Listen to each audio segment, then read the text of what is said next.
Hola, soy Saturnino Martín Cerezo, o mejor dicho, soy el resultado de combinar estas imágenes por inteligencia artificial. En cualquier caso, estoy aquí para contarte mi vida brevemente.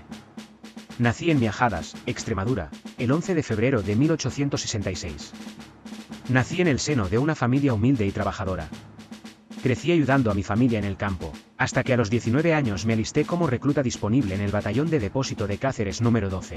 2 años después, ingresé en la caja de reclutas de Cáceres, pendiente de sorteo. El 9 de abril de 1888, causé alta como soldado del Regimiento de Infantería Borbón número 17, de guarnición en Málaga, en el que ascendí a cabo primero y sargento. 2 años después me reenganché en el ejército y estuve batallando en Melilla. En 1986 pedí un destino más cómodo, para poder contraer matrimonio con mi futura esposa Fuensanta Morales Rincón. Así en abril de 1897, fui destinado al Hospital Militar de Málaga. La desgracia llegó a mi vida un mes después, mezclada con una bendición.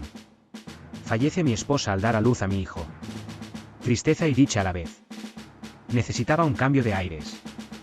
Solicité cambio al Ejército de Operaciones de Filipinas, lo que conllevó mi ascenso a segundo teniente y fui destinado al Batallón de Cazadores Expedicionario número 2, con base en Manila. Llevaban un año entre conflictos con los insurrectos, dirigidos por los hermanos Aguinaldo, cuando llegué a Filipinas. Cuando a mediados de diciembre de 1897, tras terminar con las insurrecciones, se firma el Tratado de Paz Biak-Navato y me envían en un destacamento de 50 hombres, para acompañar al nuevo comandante político-militar del distrito del Príncipe, en la isla de Luzón, con capital en Valer, el capitán Enrique de las Morenas Fossi. Al mando del destacamento iba el teniente Juan Alonso Zayas, yo como segundo teniente y auxiliado por el teniente médico militarizado Rogelio Vigil de Quiñones Alfaro. Íbamos a relevar al comandante Juan Génova Iturbe y sus 400 hombres, que habían sido desplegados antes de firmar la paz con los rebeldes. Supuestamente pacificada la zona, cambiaron los 400 por 50. Nosotros llegamos el 12 de febrero de 1898 y el 15 se marchó el comandante Génova, con sus hombres, de vuelta a Manila. En abril los yanquis declararon la guerra a España, y aquello animó a los rebeldes.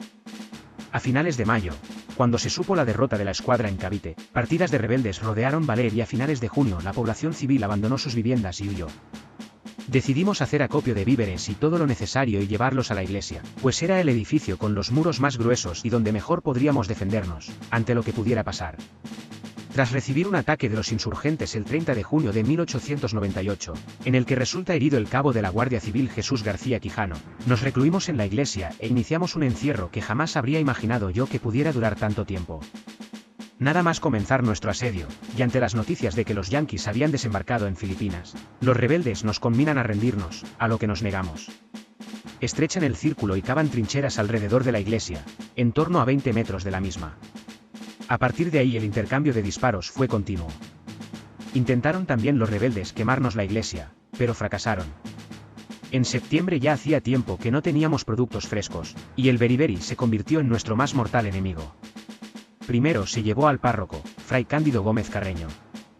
Los rebeldes hicieron llegar al capitán de las Morenas una supuesta carta del gobernador político-militar de Nueva Écija, Dupuy de Lomé, en la que reconocía que España había perdido Filipinas. El capitán no le dio ningún crédito a la carta, e hizo bien, pues a posteriori supimos que no fue hasta diciembre que perdimos Filipinas. El 18 de octubre, el beriberi acabó con el teniente Alonso, lo que me convirtió en el oficial al mando del destacamento, y un mes después, el 22 de noviembre, falleció el capitán de las Morenas por culpa del mismo mal y tuve que asumir el cargo de comandante político-militar del distrito. Solo quedábamos vivos el médico y un sanitario, 3 cabos, un corneta y 35 soldados. Las provisiones disponibles eran 20 sacos de harina apelmazada por la humedad, unas cuantas planchas de tocino agusanadas, algo de café, unos sacos de habichuelas, varias cajas de latas de sardinas en mal estado, mucho azúcar y nada de sal. Pasaban los días, las semanas, los meses, allí encerrados y pensaba. Mucho supone en el fragor de la batalla el ataque a la batería formidable. Mucho el cruzarse con las bayonetas enemigas, pero aún hay algo más pavoroso, irresistible y difícil en la tenaz resistencia del que, una hora y otra hora, un día y otro día, sabe luchar contra la obsesión que le persigue, sostenerse tras la pared que le derriban y no ceder a los desfallecimientos del cansancio.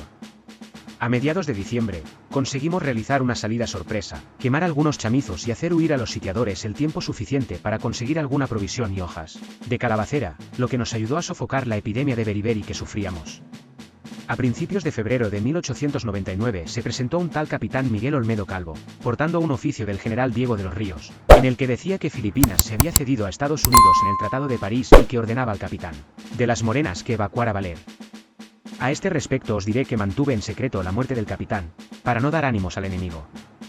Sin embargo, aquella carta tenía demasiados errores de forma, como para ser real.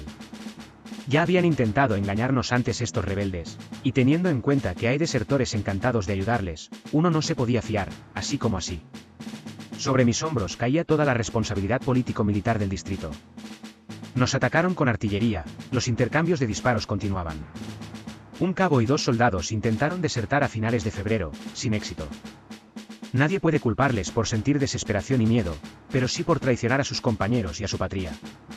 Nos manteníamos a base de hojas de calabacera, caracoles y pequeños reptiles. El 11 de abril vimos un cañonero que, pensamos, era español, lo que desmentía esas fábulas de que España había perdido las Islas Filipinas. ¡Qué insensatez! Si Filipinas debe su nombre a España, a Felipe II, y lleva siendo España desde el siglo XVI. Sería como cortarnos una mano. Más tarde supe que se trataba del cañonero estadounidense Yorktown.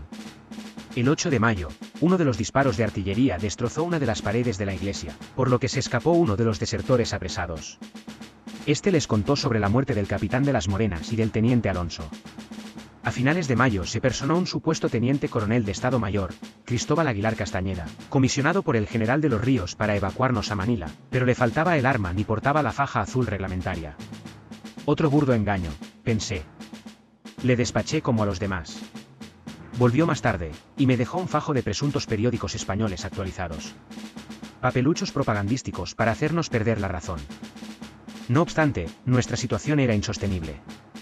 De modo que dispuse todo para abandonar Valer y reunirnos con algún otro destacamento, donde pudiéramos ser más útiles contra la rebelión que en esta ruina en la que se había convertido la iglesia que nos había cobijado durante casi un año. Mientras esperábamos al momento propicio de aquel 1 de junio de 1898 maté el tiempo, hojeando aquellos panfletos que me dio aquel presunto teniente coronel. Sin embargo, oh, Dios mío.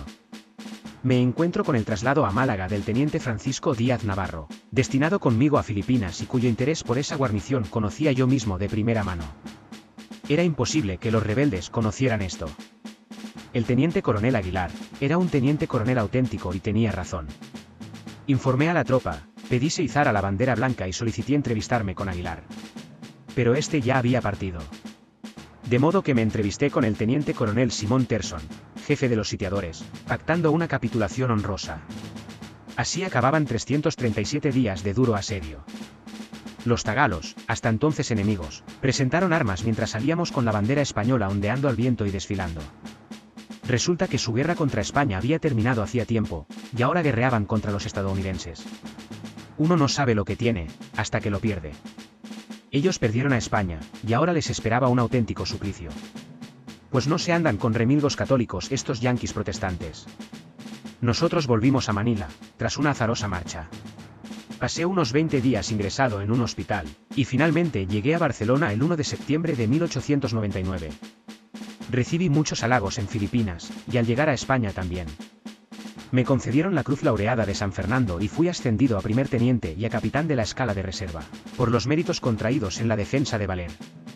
Pasando destinado al Regimiento de Reserva de Cáceres número 96, con residencia en Miajadas. En 1902 volví a casarme, con María Felicia Bordallo de la Oliva, de procedencia cubana, con la que tuve 4 hijos. Me costó muchos esfuerzos en el futuro que se cumplieran las promesas hechas a mis hombres y a mí mismo. Pero finalmente me concedieron una pensión vitalicia y me retiré como general de brigada.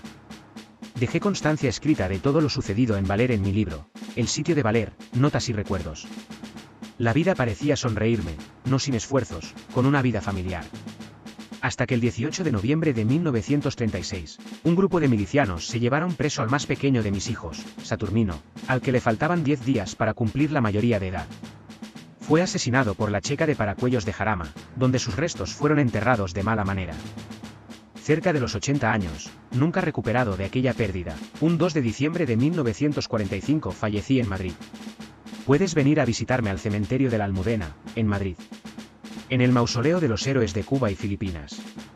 Ya nadie me sitia, nadie me amenaza y nadie puede alejarme de más seres queridos.